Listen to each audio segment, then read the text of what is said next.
que se ha utilizado desde Óxido nitroso. 1944, ¿verdad?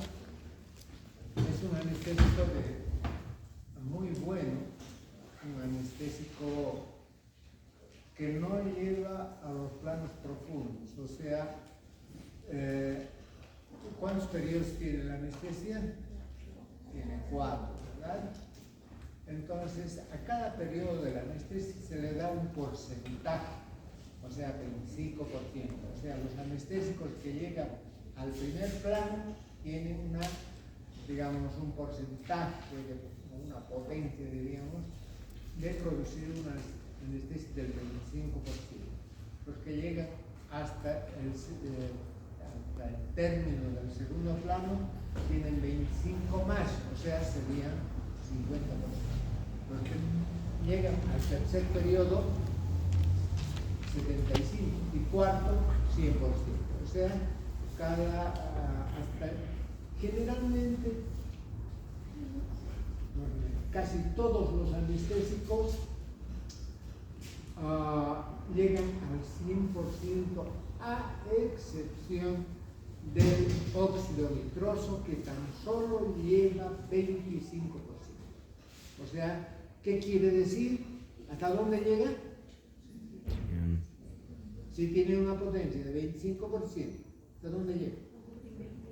Hasta el primer periodo, solamente hasta el primer periodo.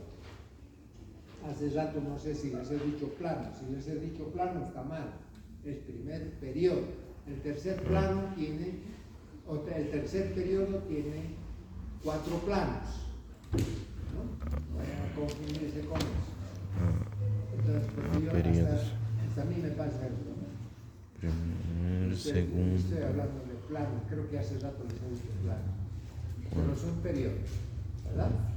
Entonces, por cada periodo que hemos estudiado, 25, 25, 25, 25, son 4, 100%, ¿verdad? Entonces, bien. Ahora vamos a hablar del óxido nitroso. No es un gas anestésico que vamos a dar, digamos, en forma masiva. Se da en un alto porcentaje. Pero si damos solamente óxido nitroso, ¿qué pasará? ¿Qué pasa?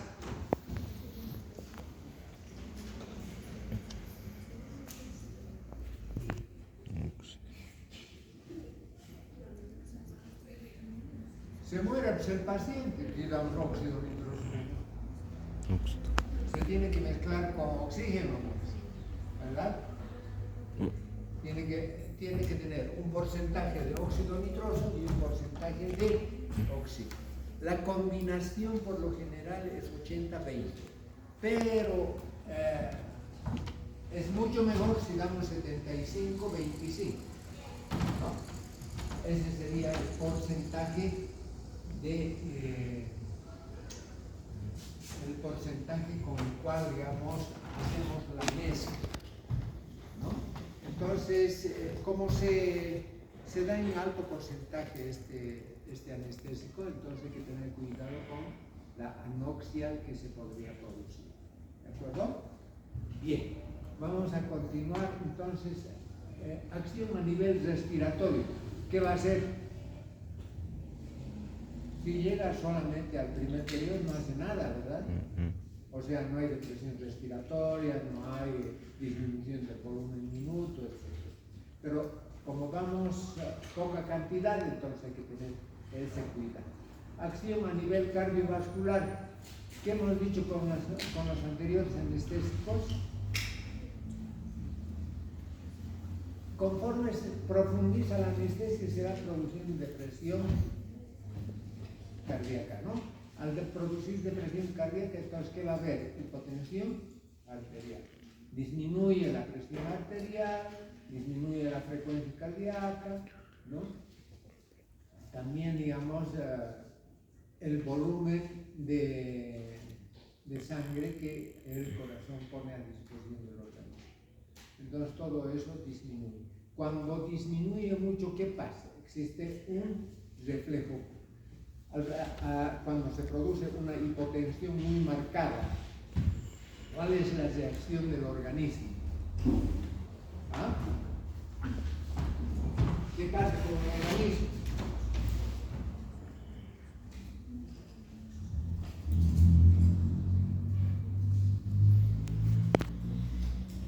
¿Qué pasa pues?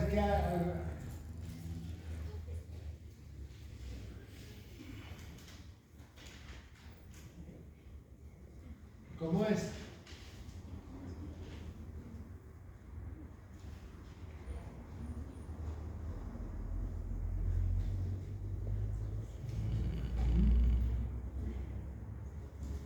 Se deprime.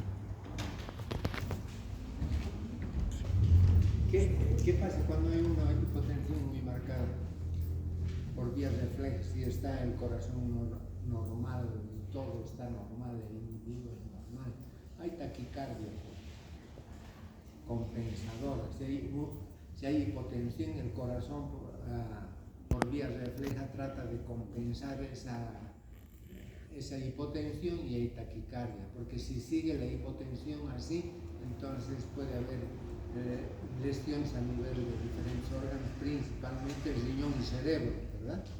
Si hay lesiones del riñón y cerebro, por eso, digamos, las intervenciones muy prolongadas pueden darnos insuficiencia renal. Muchas veces cuando el anestesista no tiene cuidado, ¿no? Entonces, a nivel cardiovascular, a nivel gastrointestinal, ¿qué nos producen los anestésicos normales? Los que utilizamos, sobre todo alotano, enflurano, ¿no? Isoflurano, todos esos son líquidos volátiles, ¿no? ¿Qué pasa a nivel gastrointestinal? Disminuye pues, la actividad gastrointestinal, disminuye, digamos, la actividad del peristaltismo, y en algunos casos, digamos, cuando existe una intervención de abdomen, se manipulan los intestinos y hay parálisis, ¿no? Entonces, esa parálisis tiene un tratamiento que vamos a indicar más anteriormente, pero sin embargo se dan fármacos colinérgicos para que nuevamente se active el intestino. Pero el óxido nitroso, ¿qué hará? Nada, pues.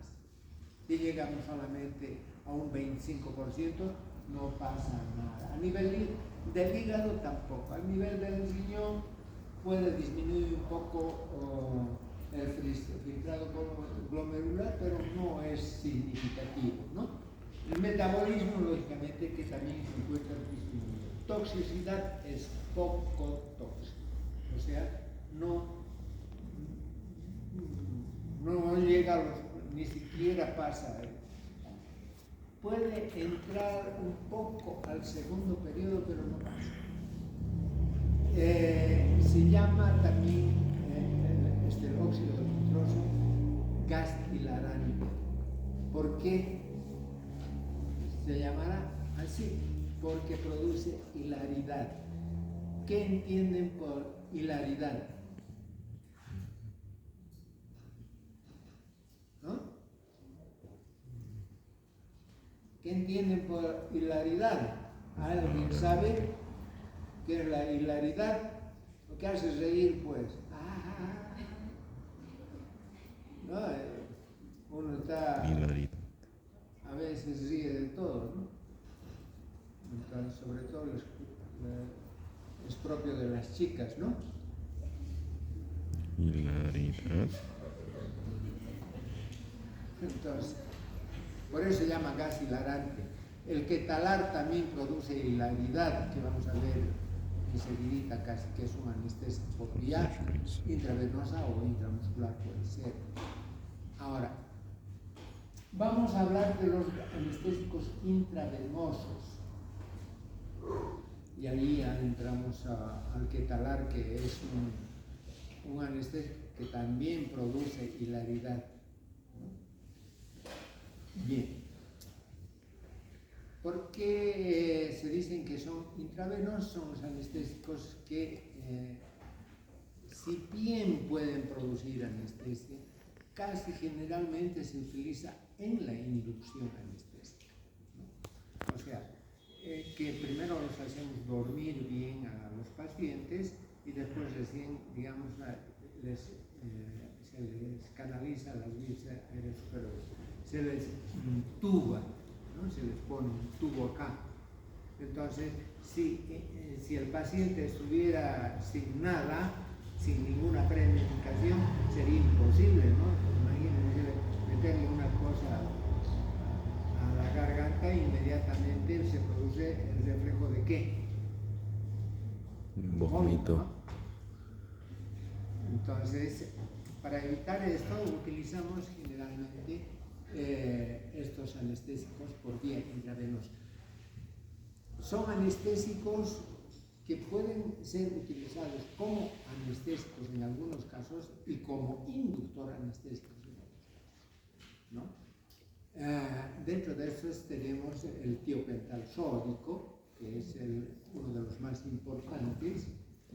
Después tenemos el tiaminal sódico, después el propafol, o propofol, mejor dicho.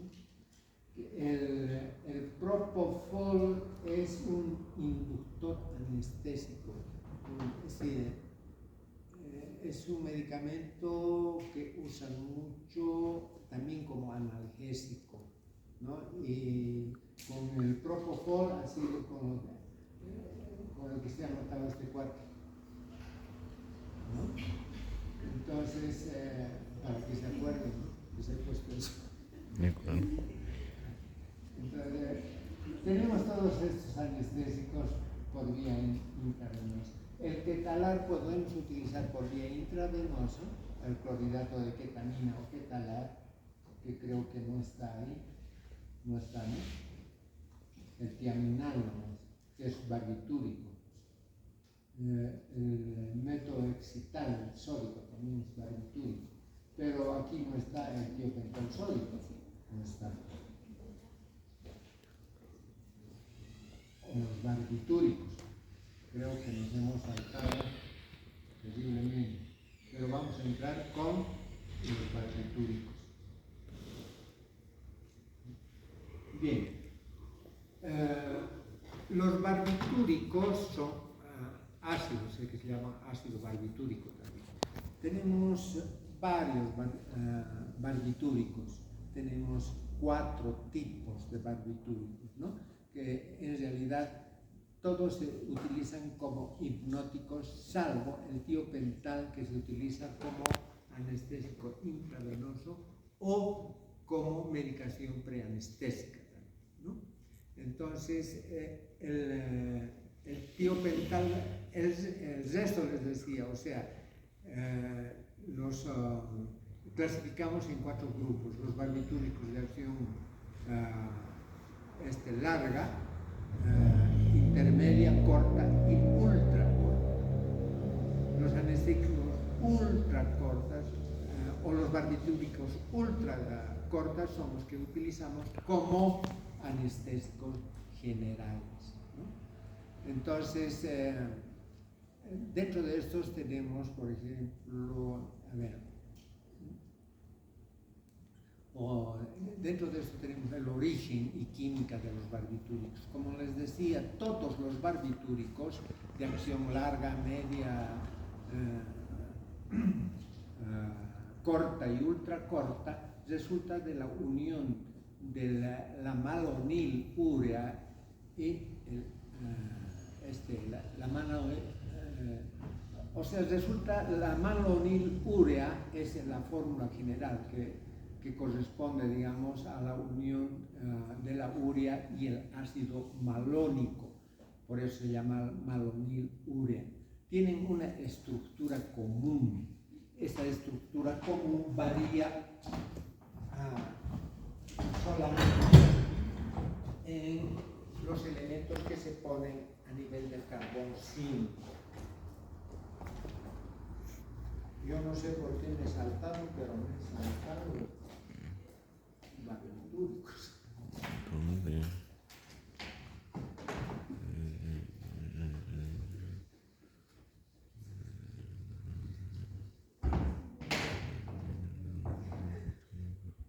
tienen esta estructura química más o menos, ¿no?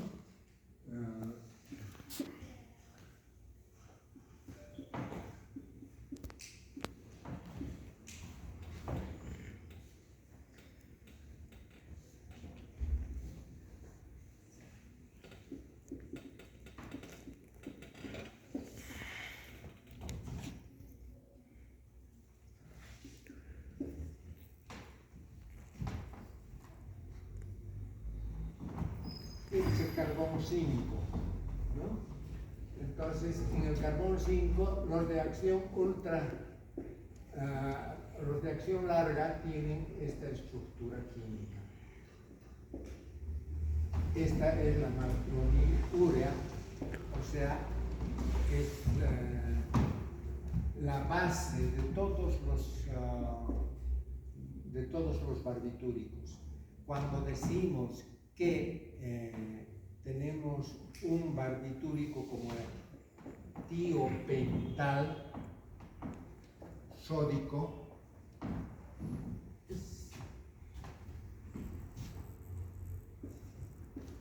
se reemplaza o se pone estos dos elementos que son el azufre y el sodio, por eso se llama tio. Tio significa azufre, ¿verdad? Sódico, tiopental sódico. Entonces acá tenemos este sería del fenobarbital, ¿no?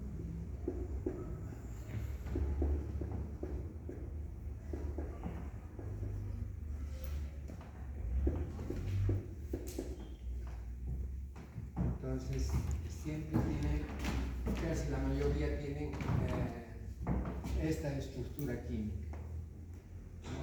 El fenobarbital tiene fenilo acá. Eso le confiere, digamos, actividad anticonvulsivante. Todos son depresores del sistema nervioso central. Todos son hipnóticos, ¿no? Que tienen larga duración, duración intermedia y duración corta, ¿no? Solamente el tiopental es ultra corto. Muy bien. Entonces, esa es la estructura química. Aquí había estado ¿no? Pentotal sódico. Nitrógeno y nitrógeno. Entonces ahí, acá tenemos el tiopental sódico, solamente que está en posición vertical y yo lo he echado así. ¿De acuerdo? Entonces, si ustedes comparan, es la misma forma. ¿Ya?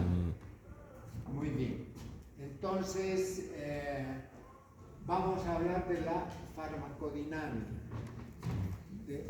pero únicamente vamos a hablar del tiopental. Cuando estemos hablando de hipnóticos, vamos a hablar de los barbitúricos, pero de los otros, ¿ya? Un poco tal vez mencionemos a la farmacodinámica. ¿Qué va a producir esto a nivel del sistema nervioso central? Depresión. ¿Cuál es la depresión? Puede llegar al 100%. O sea, que va, al llegar al 100% produce paro cardíaco y paro respiratorio llegando al cuarto plano, ¿verdad? Entonces, ¿por qué se llama un barbitúrico de acción ultracorta? Porque su acción se inicia a los 30 segundos. O sea, una vez que se le coloca el tiopental por vena, generalmente con el suero, ¿no? Porque es un medicamento muy alcalino, tiene un pH casi de 10.7, casi 11, ¿no? Entonces es por eso que no se puede dar, digamos, fuera de la vena. Si damos por accidente, se infiltra, porque cuando estamos poniendo, digamos, suero, se empieza a hinchar porque se va difundiendo a través de los tejidos. Eso se llama infiltración, se va hinchando. ¿Han visto alguna vez se infiltra, ¿verdad? O cuando se mueve el paciente, etcétera, etcétera. Entonces, si nosotros estamos administrando directamente, aunque podemos administrar el tiopental en vena y infiltramos, todo eso se va a necrosar, porque por el pH que tiene, es muy alcalino, ¿no? Pese a que todo se llama ácidos barbitúricos, pero el tiopental es muy alcalino por el sodio y el azufre que tiene, ¿ya? Entonces les decía que tiene acción ultracorta porque empieza la acción a los 30 segundos. O sea, se le pone el tiopental y se le dice al paciente, a ver, empiece a contar. Entonces, 1, 2, 3, 4, 5, 6, está ya 28, 29, 30, y ya no cuenta. Por ahí ya no cuenta más, dice, ¿no? De ahí viene, y no cuenta más. Porque ya... Y ahí agarramos al paciente, le intubamos. Podemos utilizar también esta anestesia así tal como está, para hacer reducción de fracturas, tratar luxaciones, etcétera, etcétera, ¿no? Hacer una extracción dental si es que fuera fácil, ¿no? Porque muchas veces uno agarra con la pinza, ¡crack!, se destroza todo el diente porque está muy cariado y entonces ya se complica bastante, ¿no? La extracción, que se tarda un poco más y la anestesia no duraría, ¿no? Entonces, cuando vemos de que no podemos administrar la anestesia general por vía inhalatoria o por vía pulmonar, entonces podemos recurrir a esto siempre y cuando utilicemos. También es muy famosa esta anestesia para hacer los legrados uterinos, para hacer abortos, ¿no? Los aborteros trabajan mucho con esto. Entonces, porque son intervenciones quirúrgicas, digamos, ultra cortas también, porque la recuperación también es casi inmediata, ¿no? No es inmediata, sí.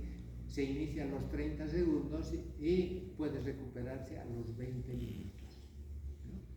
A los 20 minutos, pero empieza ya a moverse, eso muchas veces se ponen mal, ¿no? Empiezan a patalear. Entonces, ¿por qué será que tiene una duración de 20 minutos solamente?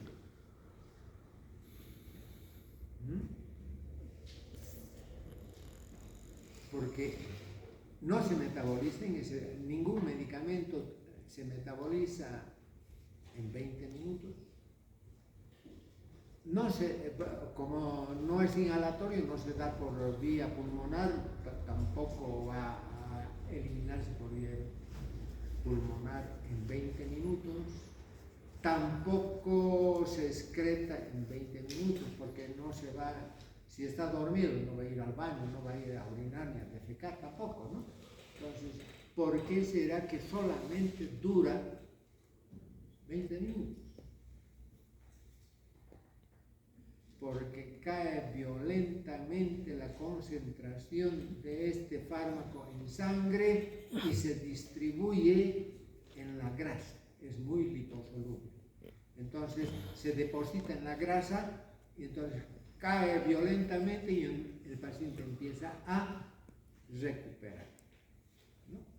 Entonces, si bien el paciente recupera a los 20 minutos, pero está dormido entre 12, 8, incluso hasta 24 horas. Responde bien a las preguntas, puede caminar como ebrio, etcétera, etcétera. Pero no ha metabolizado el 100% del medicamento. Del tejido graso va de vuelta a la sangre en forma lenta y paulatina, porque siempre todo fármaco va de un lugar de mayor concentración a otro de menor concentración. Si hay alta concentración en sangre, entonces va a ser el tejido adiposo que tiene predilección. Entonces, una vez que ha ido ahí, cae violentamente y de ahí lentamente se va o va volviendo a sangre, y de tal manera que el efecto continúa, aunque no totalmente dormido, no en estado de anestesia. ¿De acuerdo? Muy bien. Entonces, ¿cuál será la acción a nivel respiratorio?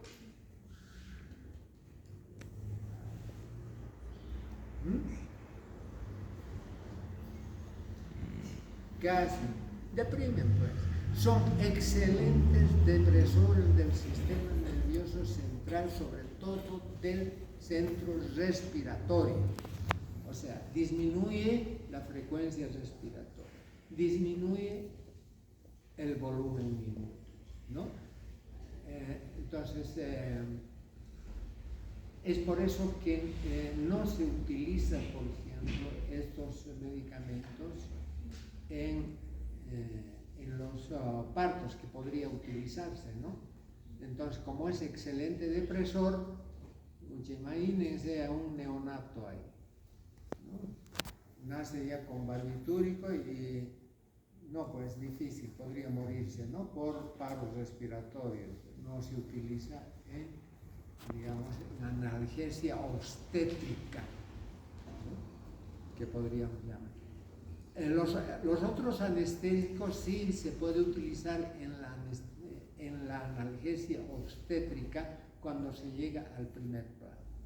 El óxido nitroso podemos utilizar en analgesia obstétrica, pero más se utiliza siempre en odontología. El óxido nitroso es de utilidad, de mucha utilidad en odontología, sobre todo en odontopediatría.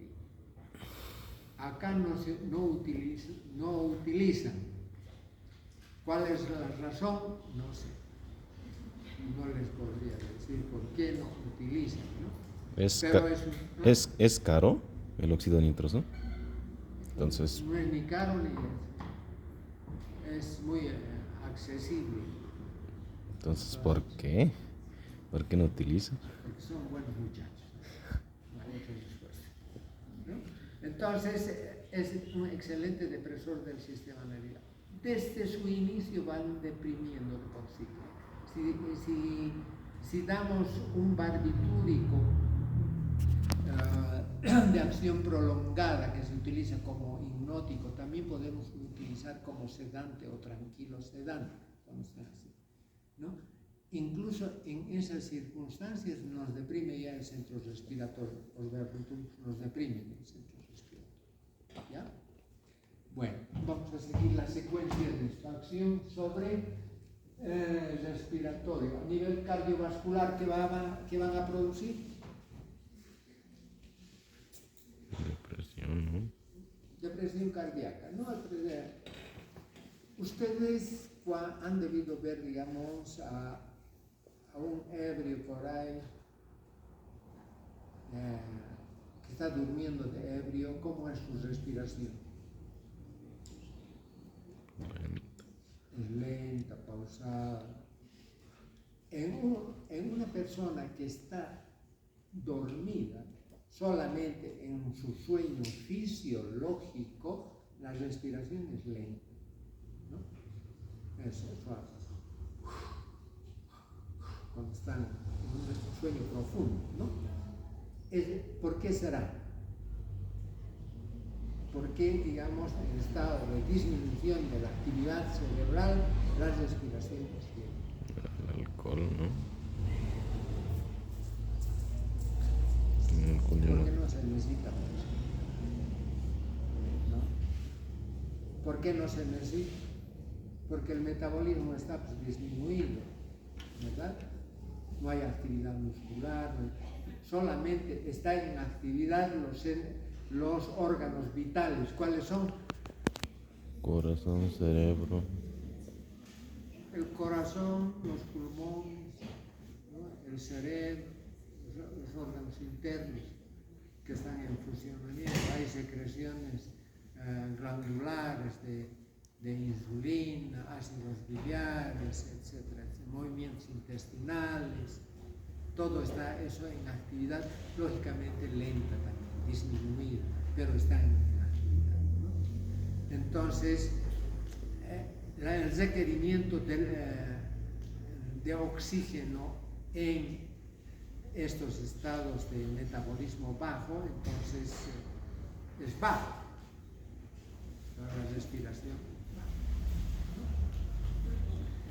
Bien, ¿cuándo está aumentado la respiración? Cuando el metabolismo es, el requerimiento de oxígeno es grande. Cuando ustedes hacen un ejercicio, digamos, forzado, ¿qué pasa? ¿Cómo respiran? Agitadamente. ¿No? Porque se ha producido mucho anhídrido carbono. Entonces, hay mucho ácido carbónico en sangre, eso estimula el centro respiratorio, eso es lo que ya se hace. Los depresores, como en este caso el tiopental, deprimen ese reflejo a los cambios químicos, porque tenemos corpúsculos a nivel de la aorta que son los quimiorreceptores se llaman. Tenemos dos tipos de receptores o sensores a nivel del callado de la aorta. ¿Cuáles son estos sensores? ¿Cuáles son?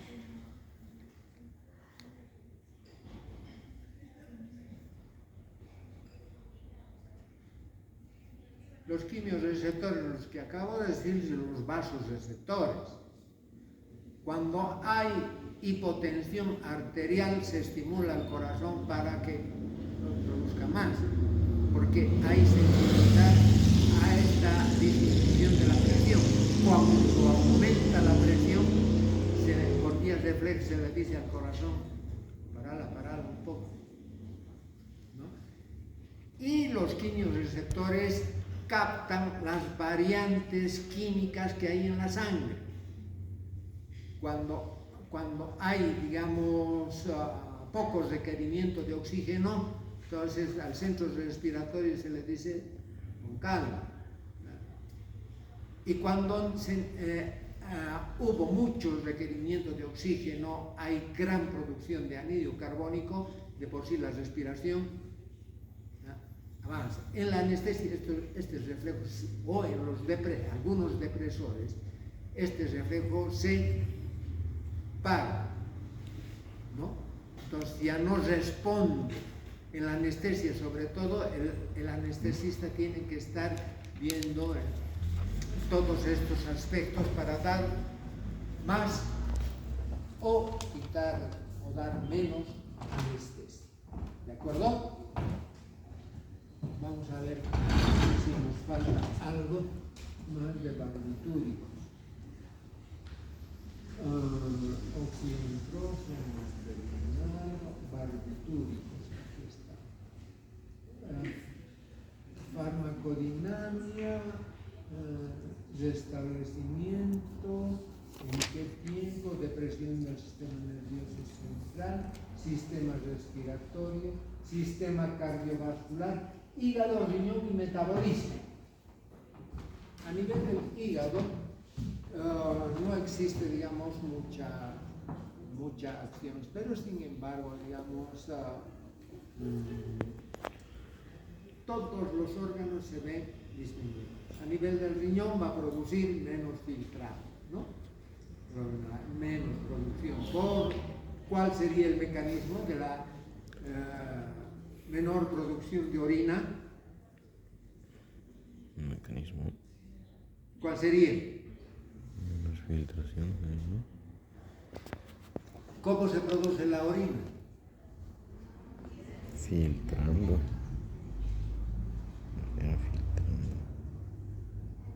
Filtración, pues, ¿verdad? ¿Y la filtración qué hace?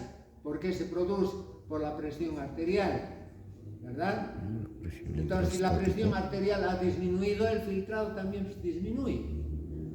Y cuando existe una hipotensión muy marcada, puede haber lesión renal, pero sin embargo tenemos las células yuxtapuestas que segregan una hormona que se llama la renina.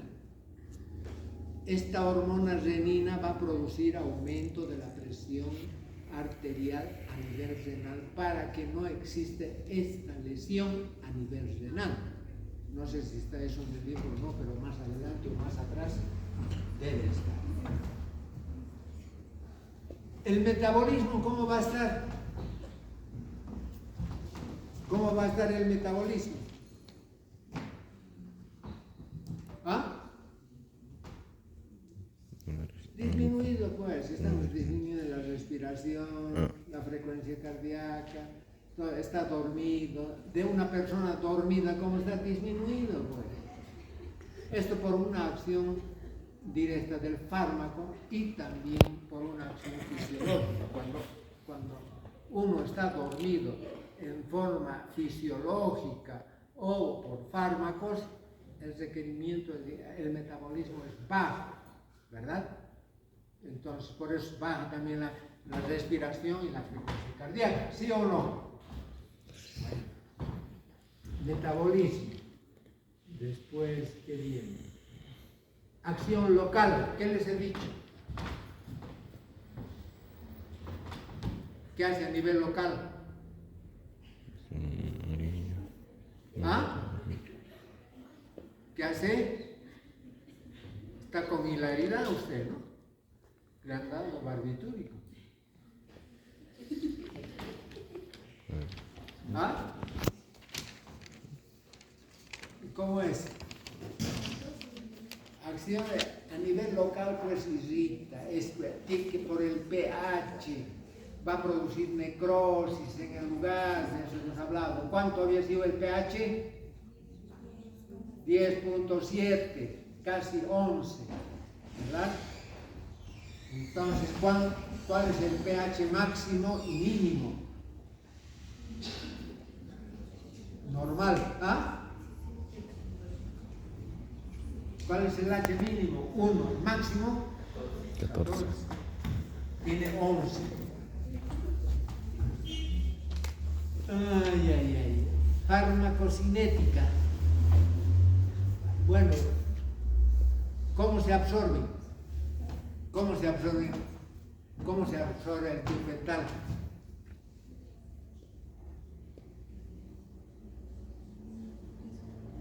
No se absorbe, pues estamos dando por vena. Eso, ¿cuántas veces he dicho? Cuando se da por vía intravenosa no hay absorción, ¿verdad? Entonces, como no hay absorción, directamente eliminación, ¿no? Entonces, ¿cómo se elimina? ¿Cómo se eliminan los fármacos? En forma exponencial y logarítmica, depende de la concentración. A mayor concentración, más rápida eliminación. Todo eso hemos hablado, han dado prácticas, y nada saben ahorita, ¿verdad? Entonces, ¿cuánto les he dicho o en qué tiempo se elimina? Ya hemos hablado de esto ahorita. No, 20 minutos serían barbitúricos. No se absorbe, se va eliminando. Sí. Se va eliminando una vez que se depositan los órganos grasos, se va eliminando. ¿Cuál es la vida media? 8 horas. ¿En cuánto tiempo se elimina? La totalidad en 24 horas. Mientras tanto, mientras permanezca todavía en vaso, mientras vaya del tejido adiposo a la sangre, entonces sigue todavía en acción, ¿no? Ahora, ¿cómo se metaboliza? ¿Dónde se metaboliza? En el hígado. ¿Por qué mecanismo? Por oxidación, ¿ya? Y después por conjugación con ácido glucurónico. ¿De acuerdo? A ver, no sé si les he dicho todo. Más o menos se elimina de 10 a 15% por hora, ¿no? Dándonos una vida media de... Indicaciones terapéuticas. ¿Para qué utilizamos?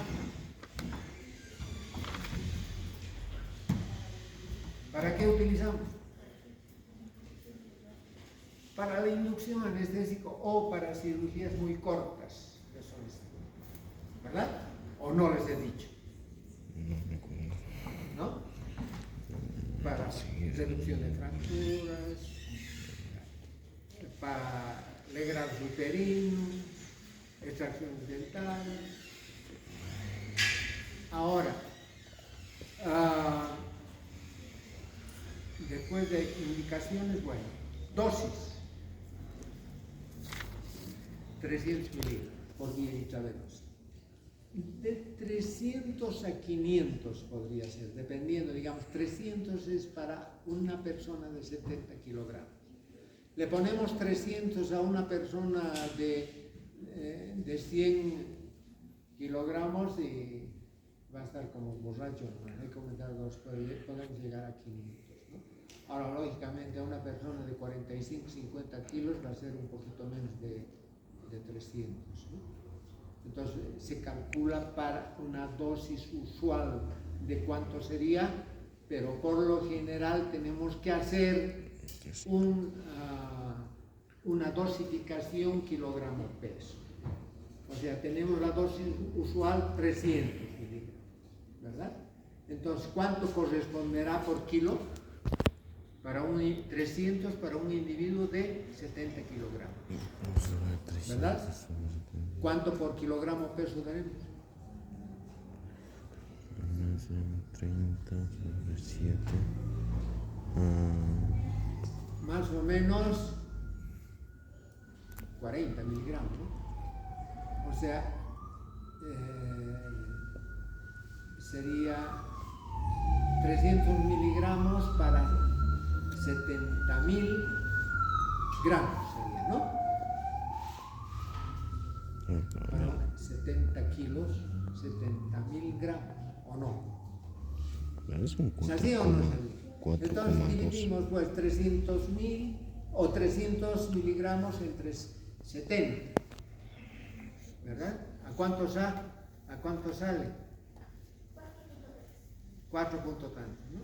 Kilogramo peso. Sí, lo es cierto. Esa sería la dosificación para ver, digamos. Muy bien, vamos a quedar ahí. Que después llevamos